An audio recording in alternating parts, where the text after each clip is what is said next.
자, 오늘은 예수님을 바라보자라는 제목으로 우리 함께 말씀을 나누도록 하겠습니다. 말씀은 히브리서 12장 2절 말씀입니다. 우리가 예전에 IMF 때를 한번 생각해 보면 그때 참 국내 사정이 상당히 어려웠습니다. 기억하기에 1998년으로 기억이 되는데요.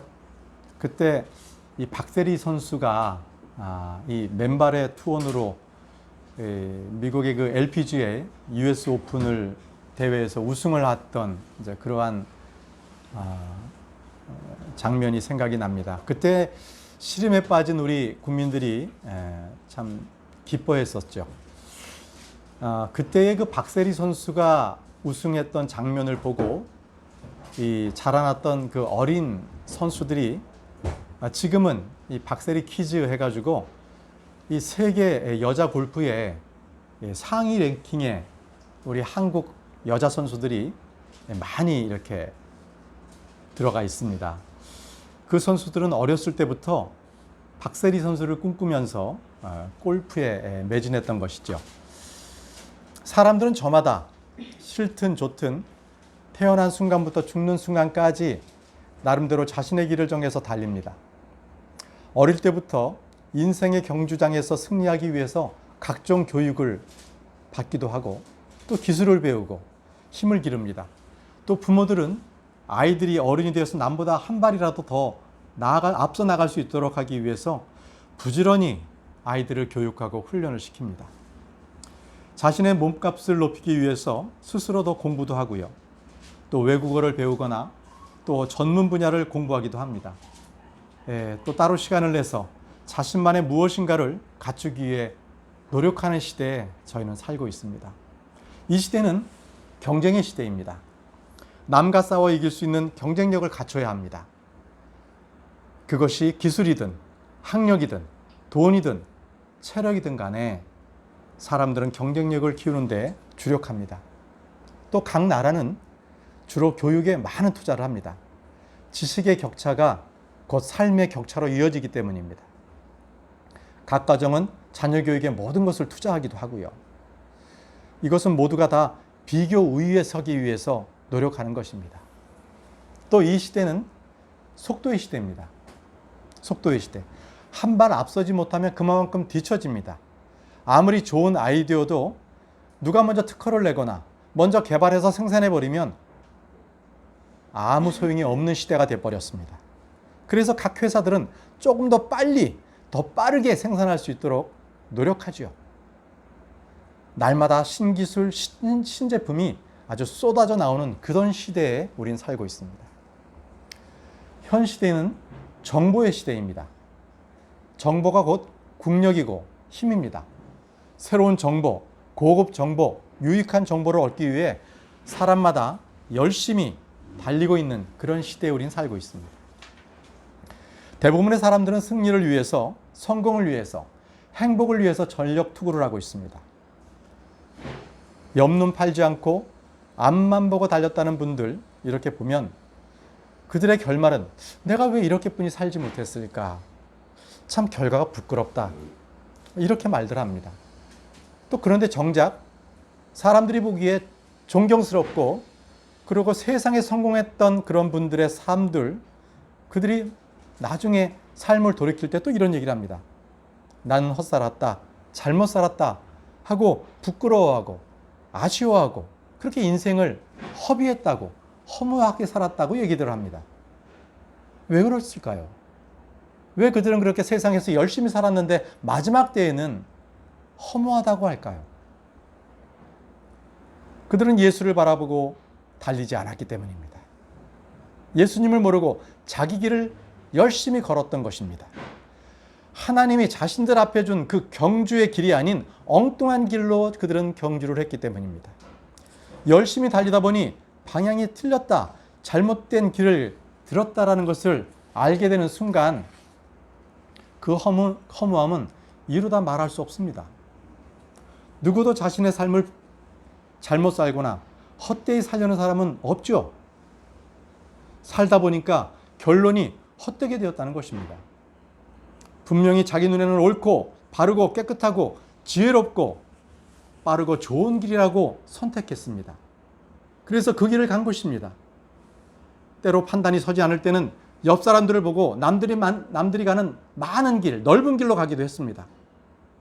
하지만 분명히 알아야 될 것은 자신이 선택해서 마지막에 섰던 그 마지막 경주의 마지막 자리에는 결국 자기 자신이 서 있다는 것입니다. 다행히 저는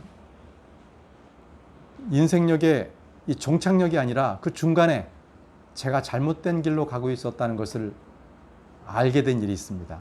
제 얘기를 잠깐 드리겠습니다. 저는 킹 제임스 성경을 몰랐었습니다. 그래서 제가 그동안에 읽고 암송해 왔던 이 개역 성경에 대해서 푹 빠져 있었습니다. 그런데 킹 제임스 성경을 알고 제가 알고 있었던 그 개역 성경이 변개되고 부패된 성경이었다는 것을 알았을 때 저는 참 무척 허무했습니다.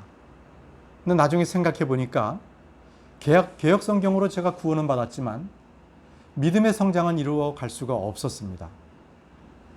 믿는 자에게 주어지는 보상, 그리고 하나님의 왕국을 소유한 그러한 그리스도인으로 살기가 어려웠습니다. 무엇보다 제일 문제는 말씀을 바로 나누어 알기에는 그 부패된 성경으로는 할 수가 없었습니다. 이렇게 알고 나니까 그동안 제가 배우고 믿어왔던 그 교리가 너무나 허무했습니다. 무너져 내렸습니다. 그동안 제가 영적인 사람이다라고 생각했던 것은 이거였습니다. 방언도 하고 신유와 예언의 은사를 하고 이런 은사주의에 아주 심취한 그러한 영적인 사람으로 잘못 생각을 했었습니다. 그런데 알고 봤더니 그것은 영적 생활의 핵심은 성령의 은사가 아니었습니다. 오로지 십자가와 보혈이었습니다. 그걸 나중에 깨달았습니다. 그래서 그동안에 교제했던 분들하고 일단은 관계를 다 끊었습니다. 그리고 제 스스로가 말씀이 보존된 킹 제임스 성경으로 성경 공부를 열심히 하였습니다. 좋은 성경 교사를 두고서 열심히 했습니다. 이제라도 바르게 교리를 깨닫고 주님께 원하시는 길을 가고자 했습니다. 정말 바른 길로 인도해 주신 하나님께 참 감사를 드립니다. 다시 믿음의 경주장으로 가보겠습니다.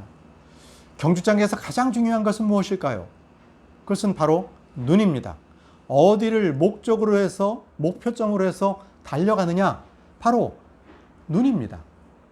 코치들은 선수들을 지도할 때 늘 눈을 강조합니다. 끝까지 봐라, 제대로 봐라, 정확하게 봐라, 이렇게 하고 강조합니다. 축구든 농구든 배구든 끝까지 보고 바르게 볼 수 있는 눈이 필요합니다. 어느 종목이나 마찬가지입니다. 스피드 스케이팅이나 쇼트트랙 보십시오.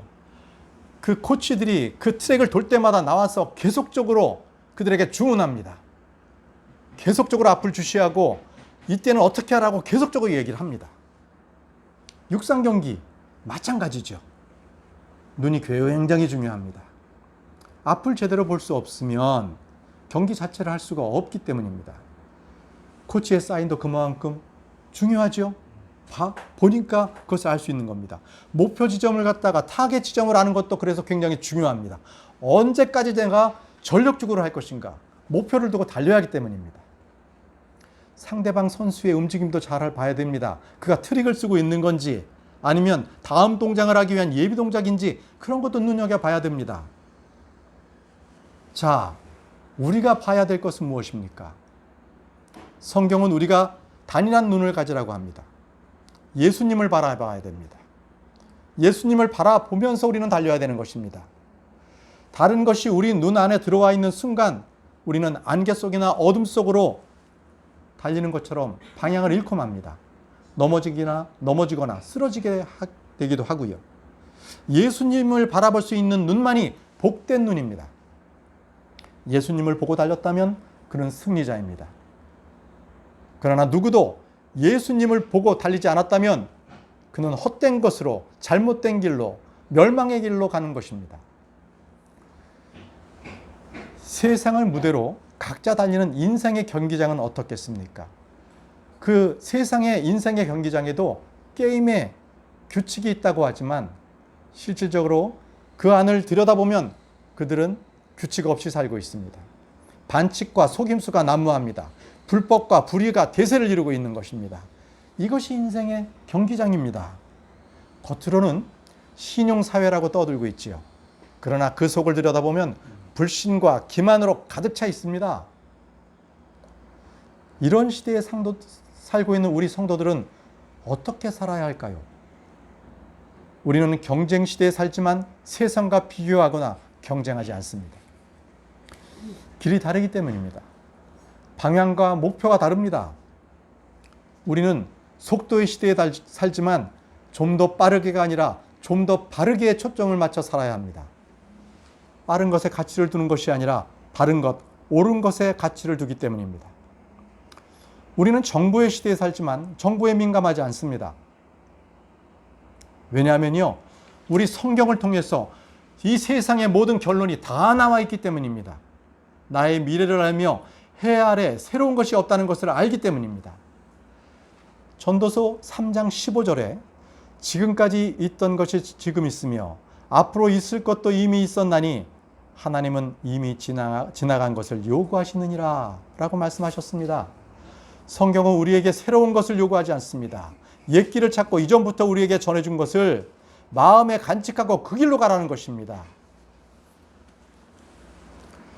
예수를 믿는 것, 성경 말씀을 배우고 공부하는 것이 세상 사람들과 경쟁해서 더 빠르게 승진하고 더 돈 많이 벌고 더 자랑할 것이 많은 삶에 대해서 도움을 얻고자 한다면 그는 잘못된 길에 잘못된 경주에 서 있는 것입니다.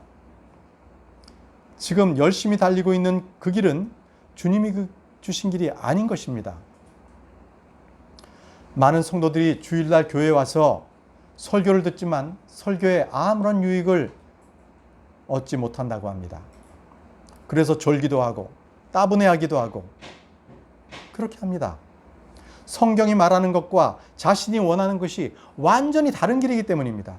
나는 저런 설교를 듣고 싶지 않았는데, 나는 내가 지금 위로받고 싶었는데, 또는 내가 지금 내일 먹고 살아야 할 일이 바쁜데, 그런데 힘을 얻고 싶은데 설교는 다른 얘기를 하거든요.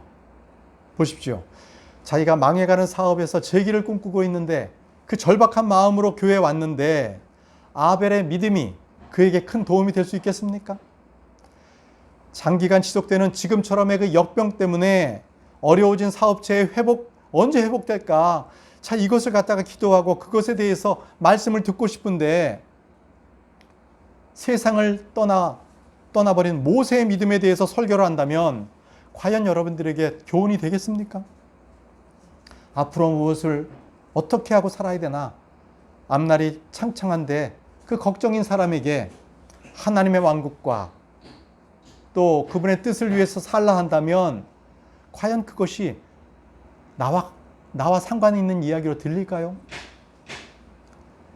이토록 사람들은 자신들의 욕망에 이 불꽃에 기름을 부어주기를 원합니다. 성경은 주로 그들의 내적 욕망의 불꽃을 아주 꺼버리는 그런 말씀들이 대부분입니다. 성경은 좀처럼 내가 원하는 것을 말해주지 않습니다. 대신 내게 필요한 말씀들을 주십니다. 주님은 우리가 잘못된 길에 들어섰을 때 더욱 열심히 살아라, 열심히 해라 격려하지 않습니다. 그 길을 돌이키라라고 말씀하십니다. 돌이키라. 그 길은 잘못된 길이다. 잘못된 경주를 너는 가고 있다라고 말씀하고 계시는 것입니다. 그럼 예수님을 바라보는 성도들은 어떻게 살아야 합니까? 자, 우리 성경 말씀 찾아보겠습니다. 고린도 후서 10장 5절입니다. 고린도 후서 10장 5절.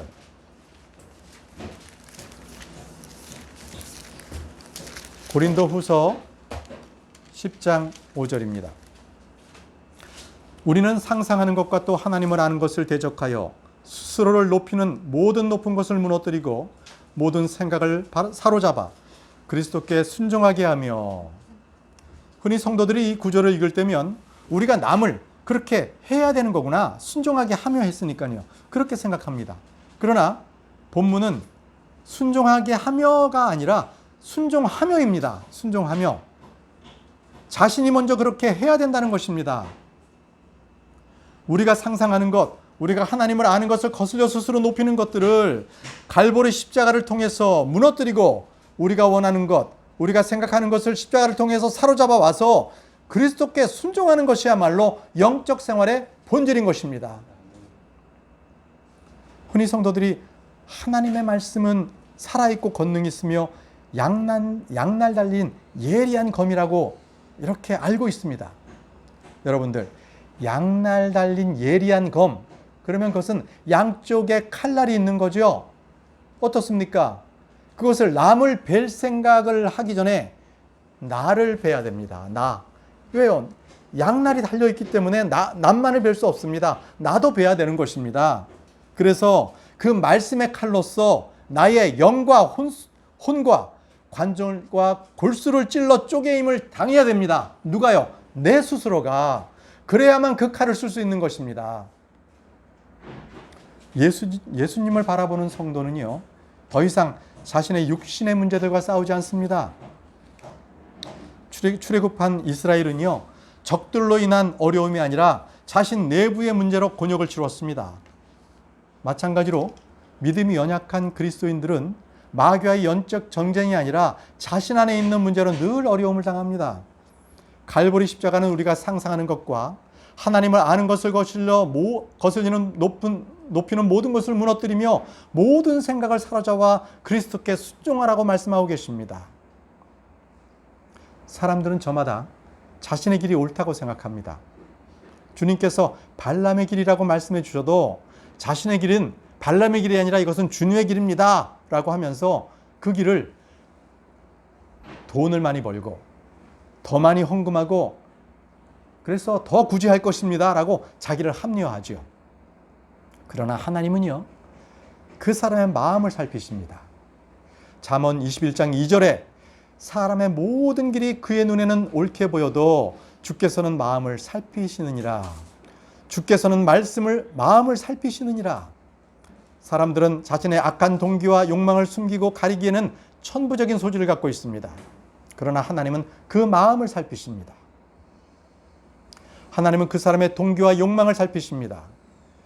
사람들이 일상적으로 하는 말 가운데 내가 보기엔 이렇다, 내 눈에는 이렇게 얘기하게 합니다.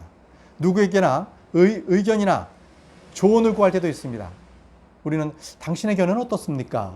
이렇게 견해와 관점을 갖다가 묻기도 하지요. 자신의 눈을 기준으로 하는 것이기 때문입니다. 그러나 그 눈을 기준으로 했을 때는 그것이 다 옳은 것이 아닙니다. 자신이 만물의 기준인 사람은요, 하나님의 말씀을 받아들일 수도 없고 주의 길을 걸을 수도 없습니다. 어리석은 자들도 자기 눈으로 볼 때 자기 길은 옳다고 생각합니다. 잠언 12장 15절에 어리석은 자의 길은 그의 눈에는 옳으나 권고의 귀를 기울이는 자는 지혜로우니라.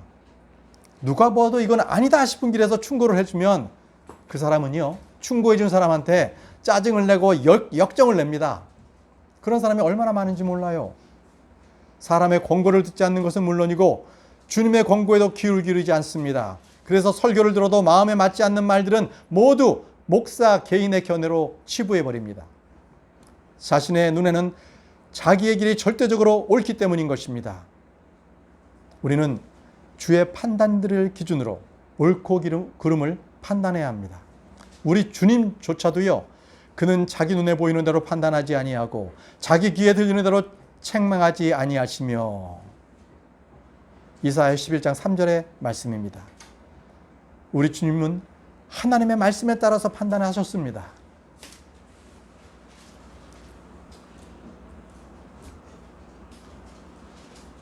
성경은 자기를 신뢰하는 자들, 자기 육신을 신뢰하는 자들을 어리석은 자들이라고 말합니다. 그런데 어리석은 자들은요, 자기가 가는 길이 아주 옳다라고 얘기하고 있습니다. 또 사람들의 길은요, 자기의 눈에 아주 깨끗하게 여겨지고 있습니다. 잠언 16장 2절에 사람의 모든 길이 그의 눈에는 깨끗하나 주께서는 영들을 달아보시느니라. 그러나 우리의 눈이 얼마나 약점이 많습니까? 보지 못하는 것, 볼 수 없는 것들이 얼마나 많은지 모릅니다. 어떨 때는요, 올바른 것도 착시 현상을 일으켜가지고 굴곡지게 보이기도 합니다. 뭔가 앞을 가리면 또 아무것도 보이지 않죠? 그게 우리의 눈입니다. 또 빛이 없으면 어떻습니까? 더러운 것도 깨끗하게 보여요. 또 때가 잔뜩 묻은 옷도요, 이 희미한 가로등에서 볼 때하고 햇빛 아래에서 봤을 때하고 천지 차이 아닙니까? 그죠? 완전히 다릅니다. 이렇듯 빛이 없으면 제대로 볼 수 없습니다. 성령의 조명, 말씀의 등이 없으면 우리 자신의 죄악됨, 더러움, 더러운 본성, 이것들을 볼 수 없는 것입니다. 자기 눈에는 순결하여도 여전히 자기의 더러움에서 씻기지 않는 세대가 있느니라 라고 말씀하셨습니다. 죄인들은요, 자신의 더러움을 더러움으로 보지 못하고 자기 눈에는 자신이 깨끗하고 순결하기 때문에 씻음을 받지 못하는 것이죠. 누가 자신의 더러움이나 불이나 사악함을 얘기해주면 도리어 화내고 분노합니다. 자기는 그런 사람이 아니라는 거죠. 자, 두 구절을 보겠습니다. 이사야서 5장 21절, 잠언 3장 7절입니다. 이사야서 5장 21절 먼저 보겠습니다. 이사야서 5장 21절. 자기 눈에 지혜로운 자들과 자기가 보기에 분별 있는 자들에게 화가 있을지어다. 자, 잠언 3장 7절을 보겠습니다. 잠언 3장 7절.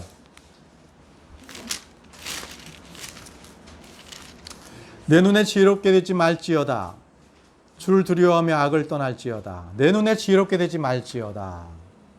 우리 눈에 지혜로운 것이 얼마나 치명적인지 보십시오. 우리 눈은 빛과 어둠, 선과 옳은 것과 그른 것을 정확하게 볼 수 있는 눈이 아닌 것입니다. 사람의 눈을 통해서 죄가 들어왔습니다. 눈을 통해서 탐욕이 들어왔습니다. 창세기 3장 6절에 보면요, 여자가 보니 그 나무가 먹기에 좋고 눈으로 보기에 아름다우며 사람을 지혜롭게 할 만큼 탐스러운 나무이므로 그녀가 그 나무의 열매를 따서 먹고 자기와 함께한 자기 남편에게도 주매 그도 먹으니라. 자, 보세요. 눈으로 보기에 아름답고 사람을 지혜롭게 할 만큼 탐스러웠지만 그 결과는 어땠습니까? 죽음이요, 저주였습니다. 이토록 안목의 정욕은요, 그 어떤 것보다 크고 강합니다. 아브라함은 아브라함과 함께 순례의 길을 걸었던 롯을 보십시오. 그는 소돔을 바라보았을 때 그 도시가 이 주의 동산 같고 이집트 같다고 좋아했습니다. 그러나 실제 그 도시는 죄악의 도시였습니다. 결국 롯은 그 장막을 소돔을 바라보는 데 쳤죠. 그쪽 방향으로 쳤던 것입니다. 거기에 관심이 있으니까요. 또 출애굽의 2세대이고 요단강을 건넜고 여리고 성을 무너뜨렸던 이 믿음의 백성 중에 하나였던 아간을 보십시오. 그는 저주받은 물건들을 보고 탐내었습니다. 그래서 그는 돌맞아 죽었지요. 비록 주님께서 말씀하실 때 자, 그것은 저주받은 물건이다 라고 말씀을 하셨지만 이 아간의 눈에는요, 바벨로니아에서 만든 좋은 옷, 은 200세겔, 그리고 50세겔 나가는 금덩이 하나가 바라보는 순간에 그는 바로 마음에서 탐심이 생겼던 것입니다. 믿음의 용사였던 다윗은요, 밧세바가 목욕하는 것을 보고 정욕의 죄를 지었죠. 전부 눈에서 바라보고 죄를 짓는 것입니다. 그렇죠? 믿음은 어떻습니까? 믿음은 들음에서 옵니다. 그렇죠? 귀로 듣습니다. 자, 믿음의 경주는요, 발로 뛰는 것이 아니라 눈에서 결판이 납니다. 우리는 무엇을 보는가, 무엇을 바라보는 것에 따라서 믿음의 경주의 승리자가 될 수 있고 또는 패배자가 될 수도 있습니다. 믿음의 경주에서 발은 아무리 튼튼해도 완주하지 못합니다. 그러나 예수님을 바라보면 그는 완주할 수 있습니다. 성경은 눈을 매우 강조합니다. 아가서 1장 15절에 내 사랑아 보라 내가 어여쁘구나. 보라 내가 어여쁘며 비둘기 눈을 가졌구나. 이렇게 얘기하고요. 아가서 4장 1절에 오 내 사랑아 내가 어여쁘도다. 보라 내가 어여쁘니 내 머리채 속에는 내 비둘기 눈이 들어있고 내 머리털은 길라산에서부터 모습을 드러낸 염소떼 같구나. 내 머리채 속에는 내 비둘기 눈이 들어있고, 이 말씀은 이렇게 자매들이 이렇게 머릿결을 이렇게 빗고 앞으로 이렇게 늘어뜨렸을 때 그 머리채 속으로 눈이 보이는 거죠. 근데 그 눈이 아름다웠다는 거예요. 순결했다는 거죠. 자, 비둘기의 눈은 순결하다고 말씀하고 계십니다. 비둘기의 눈은 순결합니다. 왜냐하면 비둘기는요, 한 방향으로 뿐이 볼 수가 없기 때문입니다. 비둘기는 한 방향이 한 번에 하나씩만 봐요. 그래서 비둘기의 눈을 단일한 눈, 싱글 아이 이렇게 얘기합니다. 독수리는요, 한 번에 여러 군데를 봅니다. 달라요. 자, 믿음의 경주를 달리면서요, 예수님을 바라볼 때 그 눈을 통해서 빛이 마음 가운데 가득 차게 됩니다. 빛이신 예수님, 의에 행하신 예수님을 바라보는 자들은 결코 어둠 속에 헤매거나 걸려 넘어지지 않습니다. 앞을 볼 수 있는 눈이 어둡다면 그는 결코 믿음의 경주를 완주할 수 없습니다. 자, 우리 성경 한번 찾아보겠습니다. 마태복음 6장 22절부터 23절입니다. 마태복음 6장 22절, 23절. 몸의 등불은 눈이니 그러므로 내 눈이 단이라면 내 온몸이 빛으로 가득하되 내 눈이 악하면 내 온몸이 어둠으로 가득하리라. 그런즉 내 안에 있는 빛이 어둠이 되면 그 어둠이 얼마나 크겠느냐. 사람들은 무엇을 보고 달립니까? 눈은 방향과 목표를 정하는 것입니다. 어둠 속에 있는 동굴을 걷고 있더라도요, 한 줄기의 빛이 보이면 그곳으로 달립니다. 어떤 이는요, 돈을 보고 달립니다. 어떤 이는 명예를 위해서 달리고요. 또 어떤 이는 권력을 갖다가 얻기 위해서 달립니다. 하지만 믿음을 가진 이들은요, 이집트를 떠난 모세처럼 신앙의 자유를 찾아서 떠납니다. 영국을 떠나서 미국으로, 로마를 떠나서 저 이탈리아 북부의 알프스 계곡으로, 또는 어떤 이는 카타콤의 지하 동굴로. 바로 우리의 믿음의 선조들, 침례 교도들이 그렇게 떠났던 것입니다. 예수를 바라보고 달리는 이들은 예수님을 향해서만 달립니다. 예수가 보이는 곳이 우리가 가야 될 길이고 달려가야 될 길이기 때문입니다. 구원받은 성도들은요, 누구나 다 자기 앞에 놓인 길이 있습니다. 이 길은요, 스스로 정하는 것이 아니라 우리 주님께서 우리에게 각자 정해주시는 길인 것입니다. 구원받은 순간 우리 앞에 놓여져 있습니다. 우리가 이 하나님께서 정해주신 길을 갈 때 우리는 성령의 충만함과 도우심을 받을 수 있습니다. 주님이 정해주신 길은 우리 자신의 길이 아니라 주의 길입니다. 주의 길을 가는 데 필요한 것은 돈이나 기술이나 권력이나 사람들의 명성이 아닙니다. 오직 믿음으로만 그 주의 길을 갈 수 있는 것입니다. 많은 사람들이 자신의 길을 가면서 주님께서 가르쳐 주신 길이라고, 인도해 주신 길이라고 하면서 주님 인도해 주십시오라고 기도합니다. 주님 그 기도를 들어주시겠습니까? 돌이키라고 하십니다. 육신적인 성도들은요, 자신 앞에 놓여있는 주의 길을, 그 길을 걷지 않고 죄인의 길, 탐욕의 길, 음행의 길을 걷고 있는 것입니다. 그 길을 조심하십시오. 내 가는 길이 주의 길인지 아니면 내 자신의 길인지를 늘 말씀을 보고 주님의 길인지를 확인하시기 바랍니다. 오늘날 사람들이 주로 달리는 길은요, 발람의 길을 갖고 있습니다. 또 가인의 길을 가고도 있습니다. 또 고라의 길을 가기도 합니다. 이 중에서 발람의 길은요, 불의의 싹을 바라는 그런 길이었습니다. 자기 이익을 쫓아 사는 그러한 자들을 얘기하는 것입니다. 이 베드로후서 2장 15절을 한번 보겠습니다. 베드로후서 2장 15절. 자, 발람의 길에 대해서 말씀하고 계십니다. 베드로후서 2장 15절입니다. 그들이 바른 길을 저버리고 보솔의 아들 발람의 길을 따르며 길을 잃었도다. 그는 불의의 싹을 사랑하였으나 바른 길을 저버리고 불의의 삭슬을 사랑하였으나 돈이 된다면 무슨 짓이라도 서슴없이 하는 사람입니다. 사람은요, 돈벌이가 된다면 술도 팔고 마약도 팔고 사기도 치죠. 또 돈이 된다면요, 사람도 팝니다. 이게 옛날 중세시대의 얘기가 아니라요, 지금도 사람을 사고 팝니다. 이 땅에서 흔하게 있는 그러한 일들은 바로 모든 사람들이 발람의 길, 즉 만몬, 재물의 신을 갖다가 쫓아서 사는 것입니다. 만몬의 신을 쫓아 사는 거예요. 돈을 사랑하는 것은 모든 악의 뿌리입니다. 돈을 사랑하지 마십시오. 발람은 하나님의 환상도 이렇게 보고요, 이 말씀도 들었던 그러한 대언자였습니다. 또 그는 주의 천사를 통해서 경고도 받았고요. 그럼에도 그는 불의의 삭슬을 사랑했습니다.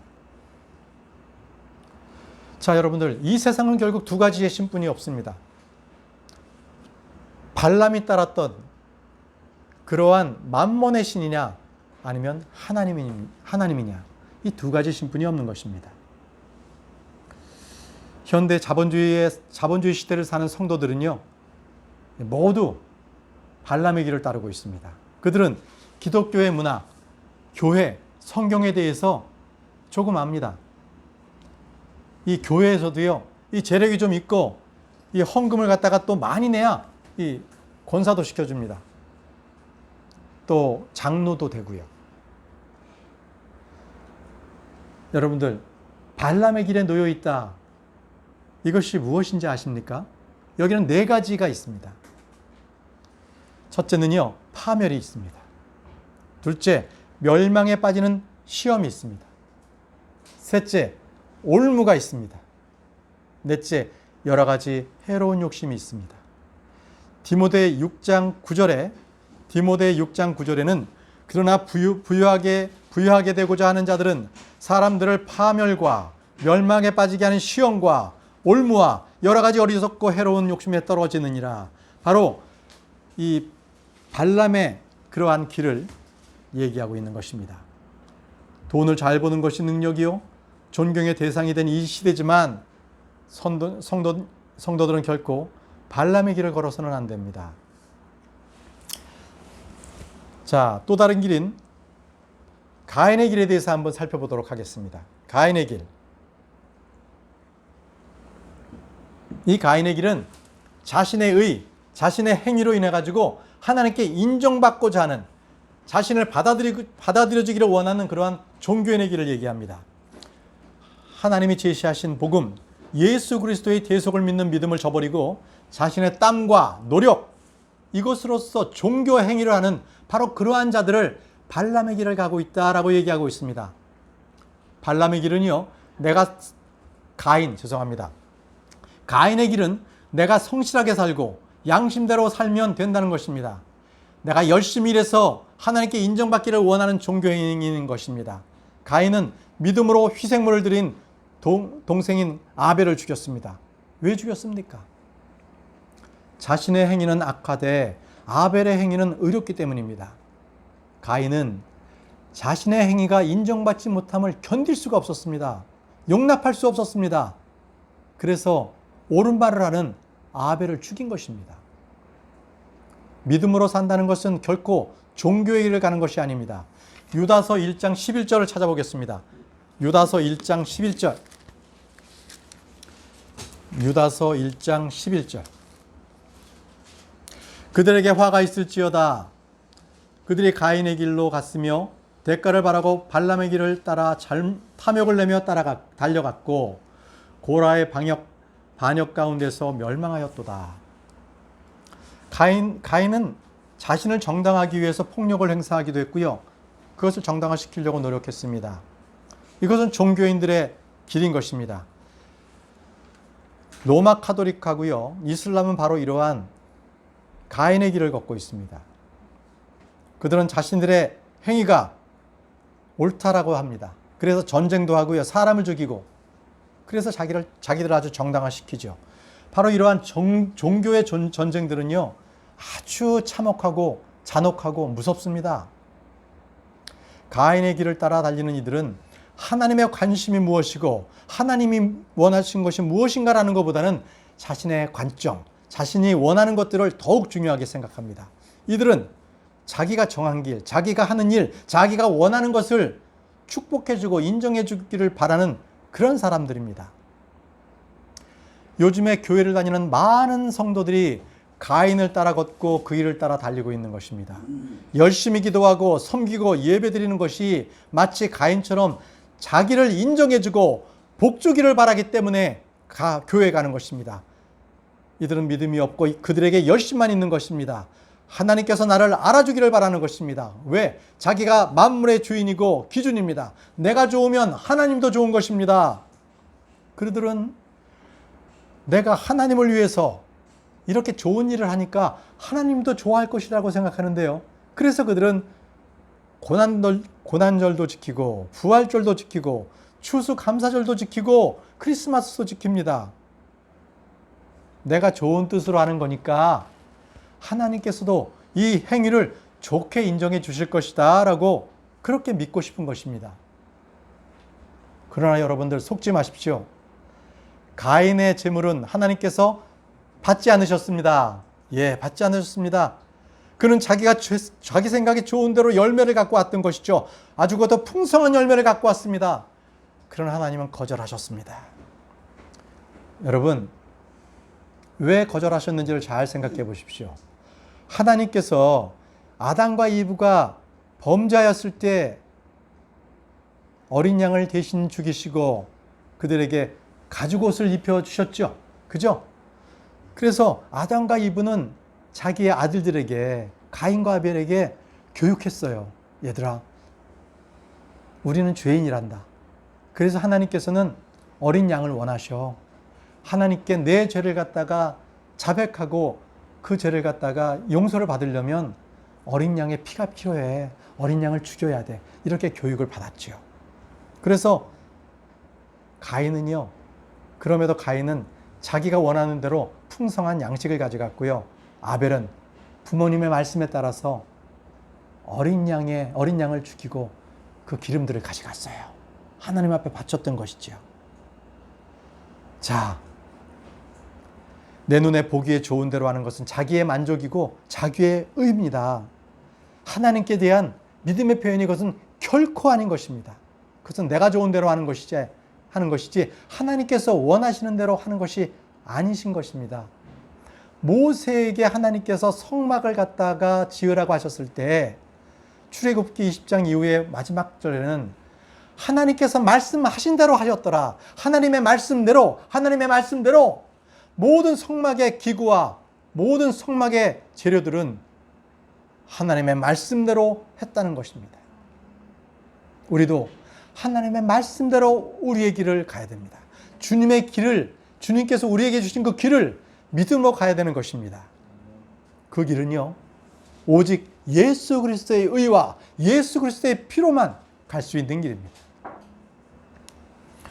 오늘날 설교나 성경 공부를 이렇게 하면 거기에서 하나님의 관심이 무엇이고 그 말씀이 말하는 바가 무엇인지를 갖다가 그것을 가지고 순종해야 되는데 그 대신에요.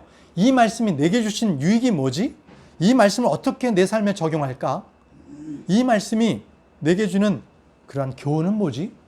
이렇게 적용에만 관심이 있어요. 적용에만. 이 말씀을 내가 어떻게 적용하지? 이렇게 적용하고 있어요. 이 말은요. 하나님의 말씀이 어느덧 나의 삶의 적용의 도구로서 전락해버리는 것입니다. 결코 그래서는 안 돼요. 결코. 큐티가 그렇습니다. 큐티는요. 그 말씀대로 오늘의 삶을 적용하도록 쓰게도 돼 있어요. 그렇죠? 이게 바로 실용주의입니다. 내가 이롭게 사용하는 것이죠. 뭘요? 하나님의 말씀을 나의 수단으로. 이래서는 안 됩니다. 설교도 그렇게 하는데 그래서는 안 되는 거예요. 설교 말씀 중에 이 말씀의 적용 관점은 그래서는 안 됩니다. 말씀을 전했다면 그 말씀이 과연 어떠한 것들을 뜻하는지를 그 말씀만 단일한 눈으로 싱글 아이로 바라보십시오. 이 성경의 가르침은요.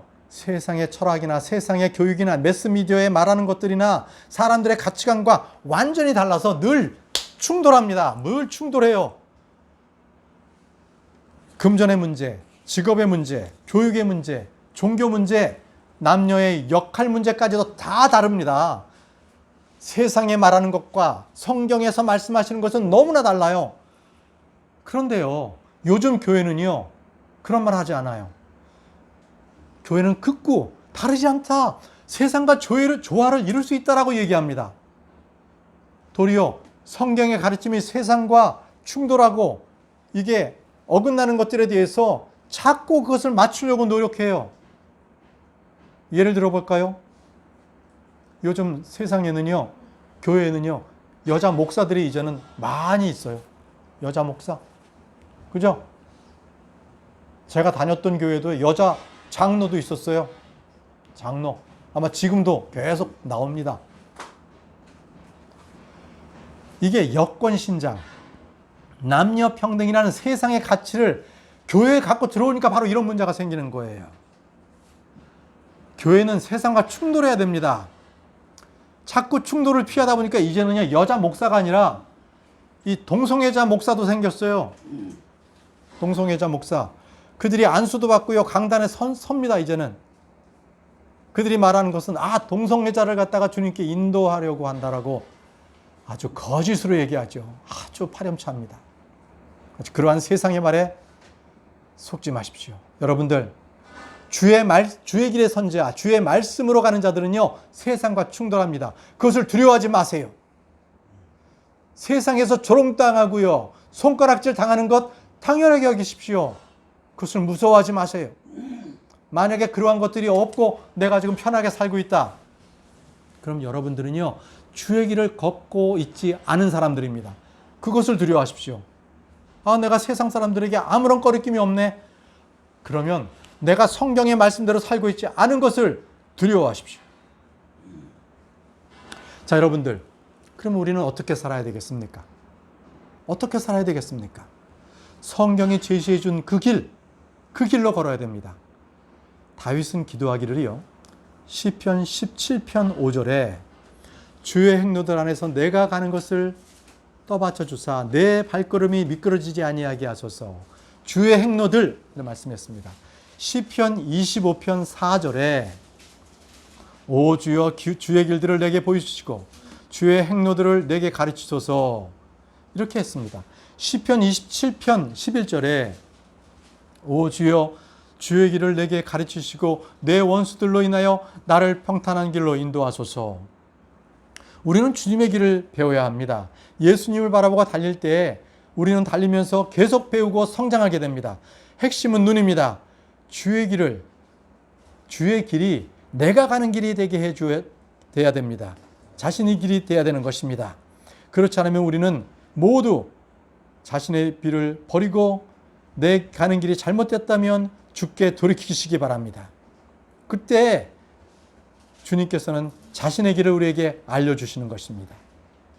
시편 25편 9절에 그분께서 온유한 자들의 공의를 지도하시리니 곧 온유한 자에게 자신의 길을 가르치시리로다. 온유한 자들에게 자신의 길을 가르치시리로다.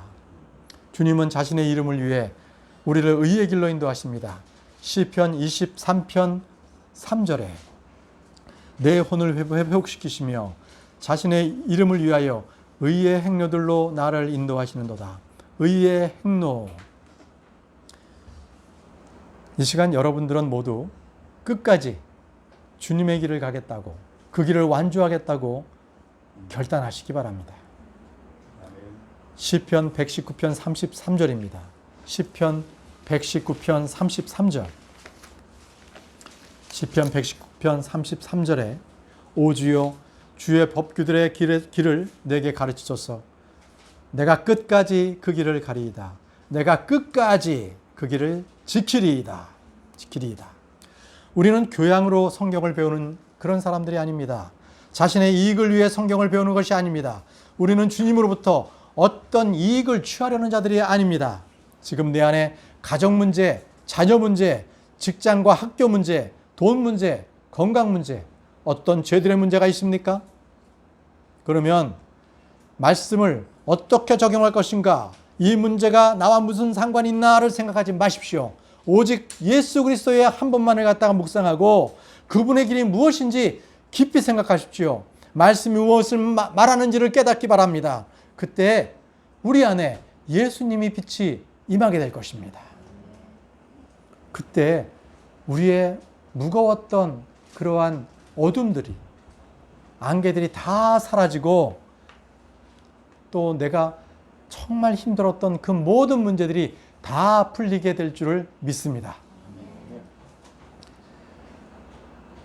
문제의 근원이 풀리면은요, 그 현상이 해결이 돼요. 바로 이러한 것들이 그것을 알기 위해서 우리가 성경 공부를 하는 것이거든요. 주의 길을 배우고 예수님을 바라볼 때 우리의 지친 몸, 낙심했던 그러한 모든 마음, 또 근심과 염려가 됐던 그 모든 현상들이 완전히 사라지게 됨을 우리가 봅니다. 네, 그런 모든 것들이 사라짐을 여러분들 믿으시기 바랍니다. 하나님께서는요, 자신의 형상으로 사람을 창조하셨어요. 삼위일체 하나님이신 것처럼요, 사람도요, 혼과 연과 홍과 그리고 몸이 있습니다. 그렇죠? 육이 있는 거죠. 그런데 처음에 만드셨을 때 이 사람의 영이요, 이제 하나님하고 이제 교제하도록 그렇게 만들어졌잖아요.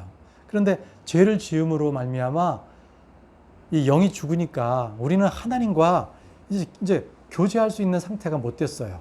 그러니까 영이 죽으니까요, 우리의 이 몸은요, 육이 혼을 통제하게 돼 버린 거예요. 그래서 이 육신에 이렇게 이 쾌락을 쫓아서 이렇게 사는 거예요. 응? 죄의 몸을 입었기 때문에 그런 것이죠. 그렇지만요, 여러분들, 우리가 부활을 할 때, 이 부활할 때는요, 우리의 몸은 예수 그리스도와 같은 영광스러운 몸을 입게 됩니다. 예. 그때는요, 이제 질병도 없어요. 그리고 우리의 영이 우리의 혼과 우리의 육을 통제하게 돼요. 영광스러운 몸일 때는요. 여러분, 문제 해결의 순서를 잘 보세요. 예수님이 오셨을 때 어떻게 문제 해결을 하셨는지, 예수님께서 병자를 고치실 때에요, 병자에게 병을 나아라 이렇게 말씀하시기 전에 내 죄들이 용서받을지어다. 아멘. 이런 말씀하셨어요. 왠가요? 그 영의 문제가, 죄의 문제가 먼저 해결이 돼야 그의 육의 문제가 해결되기 때문입니다. 네.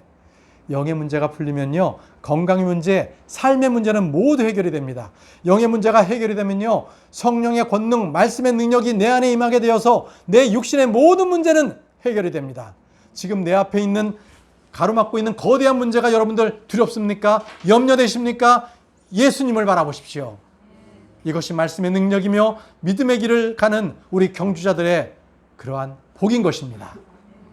이 시간 우리는 예수님을 바라보자 하는 말씀을 가지고 달리는 자의 눈, 주님이 우리 앞에 놓이신 그 길을 우리가 바르게 가자, 주의 말씀으로 믿음으로 가자라고 말씀을 전했습니다. 이 말씀이 여러분 안에 깊숙하게 묵상이 되게 해주십시오. 영적인 복이 그래서 우리 대구 말씀 침례교회의 모든 분들에게 가득하게 되기를 원합니다. 기도하겠습니다.